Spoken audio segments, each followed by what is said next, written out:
So there are 6 human needs driving you and your child. And it's not always about defiance, it's not always about disrespect. So sometimes it's a need that's been unmet for far too long, and that goes for you too. So interestingly, Tony Robbins identifies 6 core human needs that drive everything we do. Whether we are aware of them or not, that's a different story. And when these needs are go unmet, we don't just feel it, we act upon it. Subconsciously, consciously. That's true for your child, and that's true for you too. So let's break them down. The first one he's talking about, it's the need for certainty. So the need to feel safe, stable, and in control. So what happens for your child when that need might go unmet, the need of certainty? So they might refuse to transition between activities, between environments even. They might melt down when plans change. They might constantly ask, what are we doing today, over and over again to have that need met? What happens for you? And that is so familiar. You plan everything to the minute. You feel anxious without routine or answers.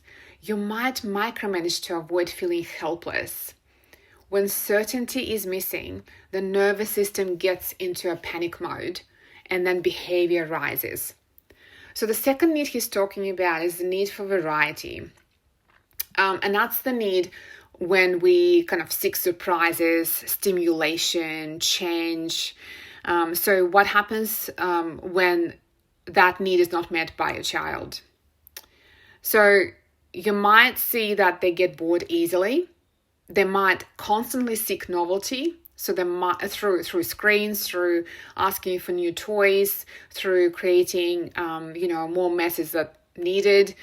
So that's, dopamine dependency, etc.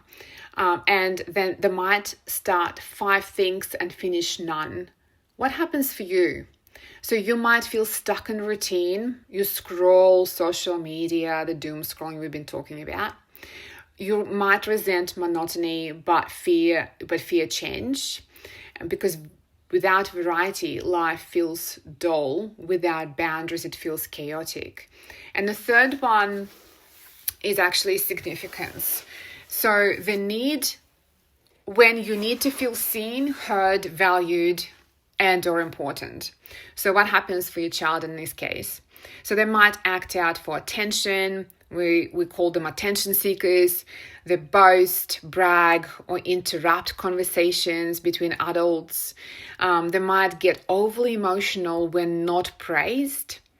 And what happens for you? Well, we overcompensate, we overfunction to prove our worth. We feel invisible in our own home.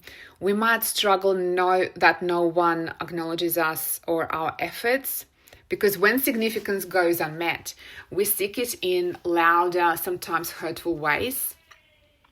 And so the fourth one is love and connection, the need for closeness, belonging, and emotional safety. And when that need is not met, the child might cling, become needy, or lash out. They use behavior to test you. So, we call it test you, but they use behavior to test, will you love me even more now when I'm misbehaving? They might seek connection through chaos if calm doesn't bring closeness to them. What happens for you? So you might feel disconnected and touch-starved. You numb out to avoid feeling emotionally alone, whether it is alcohol, doom scrolling, I don't know, whatever it might be, you might go to sleep. You give love but forget to receive it, because when connection is missing, we substitute it with control, distance, and or drama. So the fifth one is growth, the need to expand, learn, and evolve. So when that need is not met, it's interesting because the kids get frustrated when they're not progressing, and that happens at schools quite often. They avoid tasks that feel too hard because it is a shame if in not growing fast enough like everybody else. So they light up when learning is hands-on or fun though. What about you? You might feel stuck in survival mode with no time to dream, longing for something more but don't know exactly what it might be, you forget you're allowed to grow alongside your child, not just to give, and give. Because lack of growth breeds restlessness and burnout, of course. So the sixth one, the final one he's talking about is contribution, need for contribution. The need to feel like we do matter, to help, to give, to serve. So when that need is not met, what happens in the child? They glow when helping you cook or tidy. They offer drawings, gifts, or silly dances. They crumble if they're told you are not helping or ignored. What happens for you? You wonder if all this effort even matters to anyone. You overgive, overcompensate to feel worthy. You forget your own needs while making sure everyone else is okay. And that leads to burnout as well. Because contribution without boundaries leads to resentment. No contribution leads to emptiness. So here's the shift. When even one of these needs goes unmet, your brain finds a way to meet it. And that's an interesting one. Often through behavior that looks off, a bit strange, frustrating, or self-sabotaging.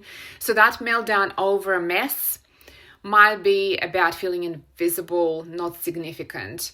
That withdrawal at the end of the day might be about craving love. It's not so much laziness. That snappy tone you used with your child might be your own unmet need for certainty or connection. Your role isn't to fix the behavior. It's to be aware and to decode the need that lies underneath that. Because behavior is always communication. I always say that. Behavior is communication. Needs are the language. Drop me a DM if you're ready to start parenting from the inside, not just instinct.